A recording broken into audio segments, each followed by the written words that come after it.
Hey everyone, welcome back to our channel. Today I'm going to show you how to transfer money from Mastercard gift card to GCash.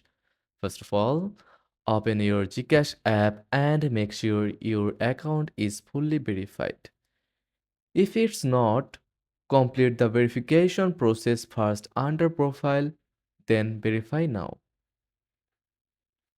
After that, link your Mastercard gift card to GCash. Go to profile, then My linked accounts, then PayPal. Since Mastercard gift cards often work through PayPal, you will need a PayPal account for these steps.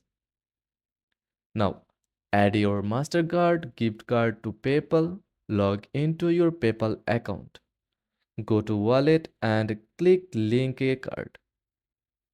Enter your Mastercard gift card details. And finally, transfer the gift card balance to PayPal. Once the funds are in PayPal, withdraw them to your GCash account by going to Transfer to Bank in PayPal and selecting GCash as your linked account. And that's it.